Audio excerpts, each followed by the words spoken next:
Hey guys, we're going to do a quick cloud tutorial. So you'll need your canvas and your brushes. I want to get a little bit larger brush for the background. So grab your supplies, make sure you have a cup of water and everything ready to go. Okay, so first things first, get a little tiny palette, and remember, always take the smallest amount of paint, just because we can always get more. Now, I'm going to start with the Brilliant Blue and just a tiny bit of phthalo. I might give you a different palette just because these tubes, there's not a lot of them.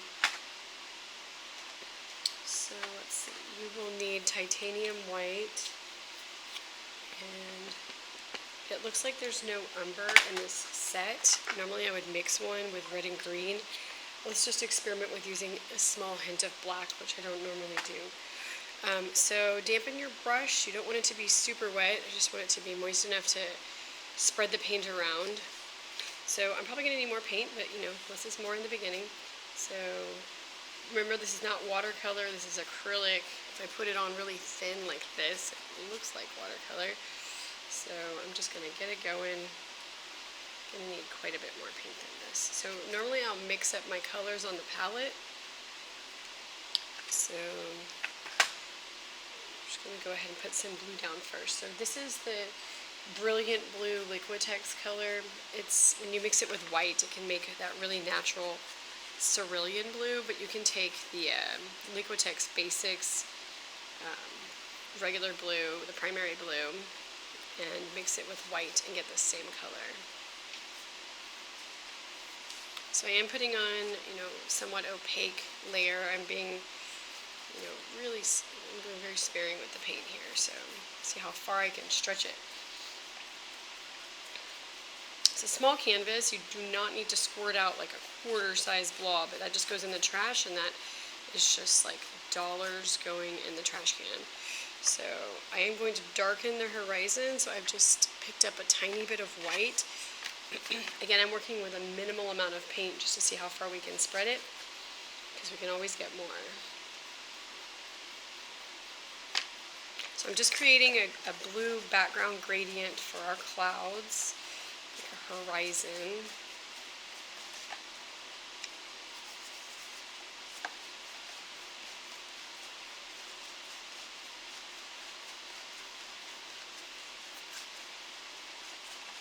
It's going to need a lot more white.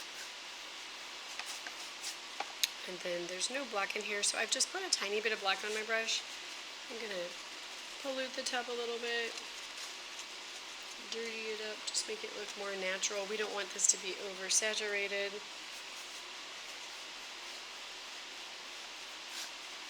Definitely need more white. So again, look at how small my little blob is. Just a tiny little blob. I can always get more. This box is, I think it's around $100 for this box, so don't want to waste any of it.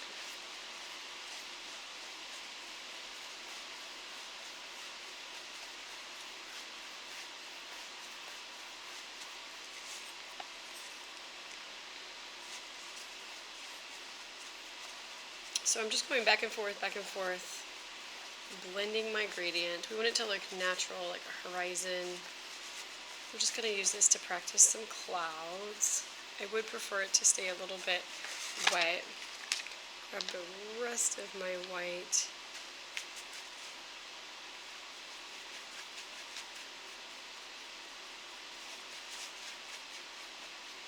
You get it on the table, just wipe it off afterwards. You can always put newspaper underneath your canvas and just throw it away afterwards. You don't have to clean the desk, but it's not okay to leave paint on the desk. I noticed that some students do that, and it damages other people's artwork that come in that are not painting. Keep the tables as clean as possible.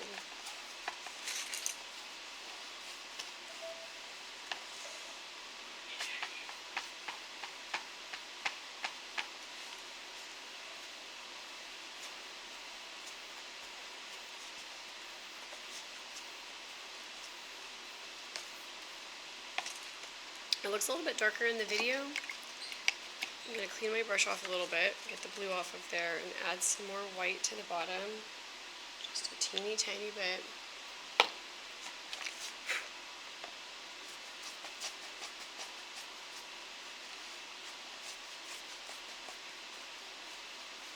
If you wanted to add a little tiny landscape to the bottom just to give it some perspective, I think that would be kind of fun.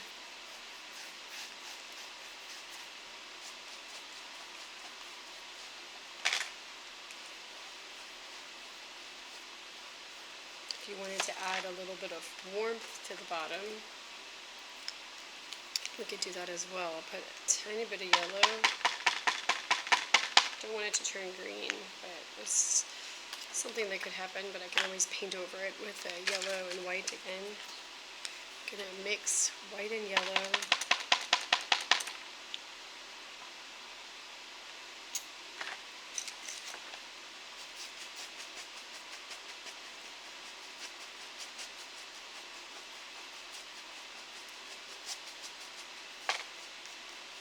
I will paint close to the bottom. We can always put a little landscape later on that overlaps.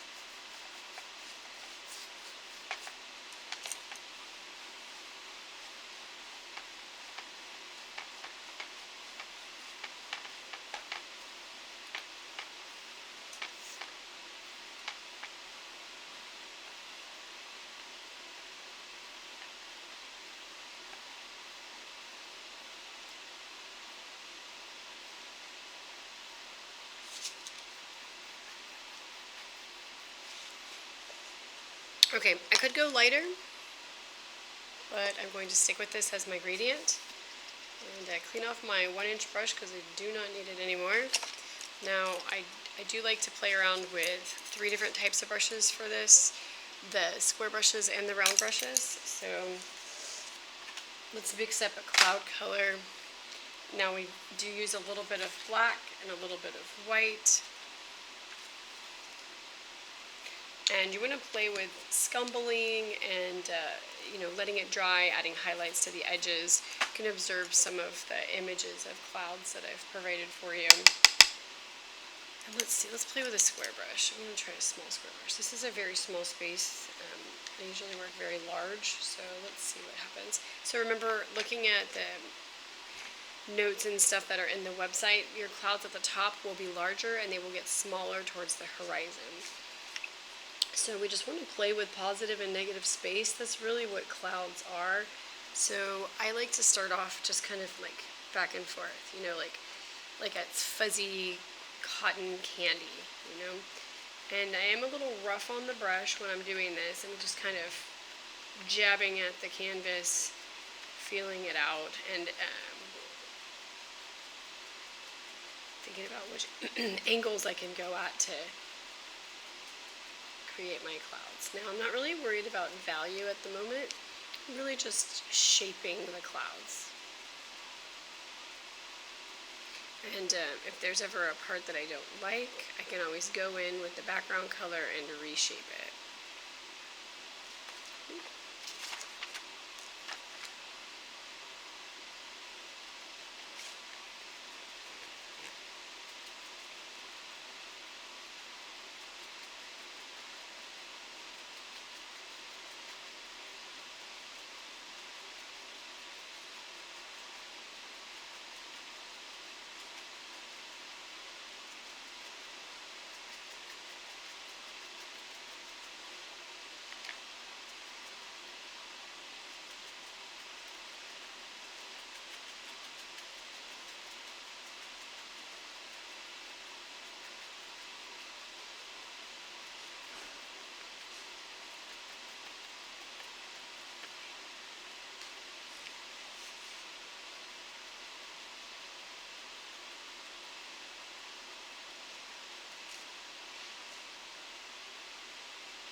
I'm going to go for a slightly larger brush.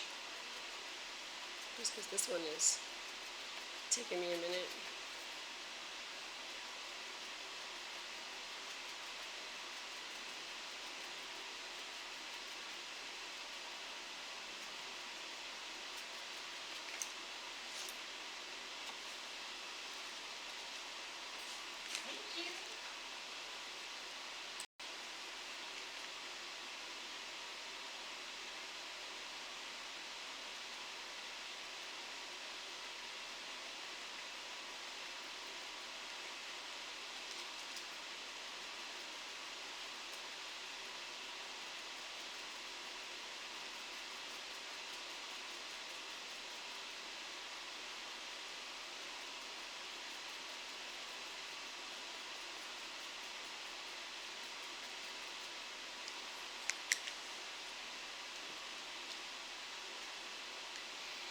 So if this is your first time doing this, I have done this probably a million times, and it's a different experience every time. So there's nothing wrong with saying, this is not working, I'm just going to paint over it. Right now, if you didn't like it, just take your 1-inch brush, blend it all in. It'll look great. It'll be the right colors. And then start your clouds again. Okay, I kind of have to feel out the space first because we're working with a small space. I feel a little overcrowded, but I think I'm going to commit to what I have, and I don't always have to do that. I can change my mind later. It's paint. Okay, so I am going to go smaller. And I haven't put any of the details in yet. We're just forming positive and negative space. I mean, I am kind of playing around with light and dark, figuring out, like, where's my light source? If I'm going to have it on the top, which parts of the clouds want to look closer to us. Think of them as, like, just a bunch of spheres, like, is this going to be the top? Is light going to be hitting that, or is light going to be hitting this part that's protruding out a little bit closer? Like, do I want another one of those here? Do I need to add more gray? There's no gray in this at the moment. Really, there's no rules. You can figure it out each time.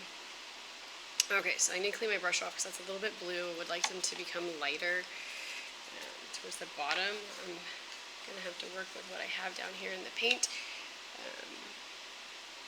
So I'm going to make them thinner and smaller. Now I don't really have a vanishing point. I'm just doing kind of flat, and sometimes it's nice to angle. I started angling at first at a diagonal angle, and then these have become very straight, and that's okay. If I try to re-angle them, I might lose some of my space that I've created, like that. Trying to re-angle it up, probably not such a good idea. So that has a little bit of this yellow color in it, so I'm gonna reactivate some of this blue-black that I have over here on the side. If it doesn't reactivate, then just make more, or, look at that. Let's see what happens. Give me some blue. Let's, add some gray to that. Not too much. We can always go back with the white. You're just playing, okay? I want this to be relaxing. I want it to be fun. You're just playing with the clouds. So maybe you don't like the gray. Maybe I don't like the gray. I don't know.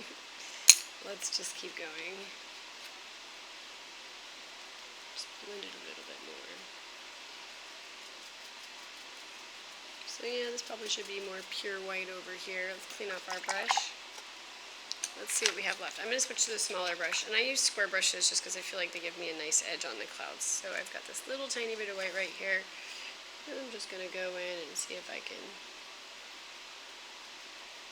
And maybe we should barely be able to see these, because if you have land below, this would not look like that. So you can just start kind of streaking them in if you want, because they're going to have to be far away. There's a little hair in my paint right there.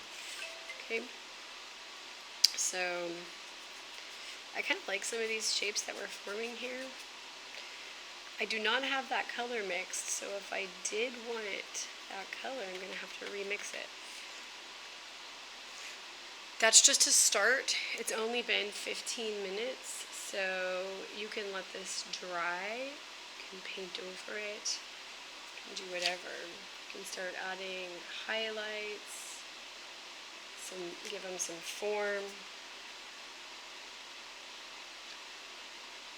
And your background could be warm colors. This is just standard. We can have a lot of fun with analogous warm colors. There's so many different times of day and lighting types, complementary blends with like purple and like champagne orange. There's so many beautiful colors that we can make to like where light is hitting the clouds and the sky is like a light gray lavender purple, and then the clouds are peachy. You know, there's all these color combinations, and we want to look at actual photos of clouds at different times of day in order to study that. So we can continue this. This is something that you can play around with and do so many different color schemes. Okay, I'm going to stop the video, and I'll just see you in class.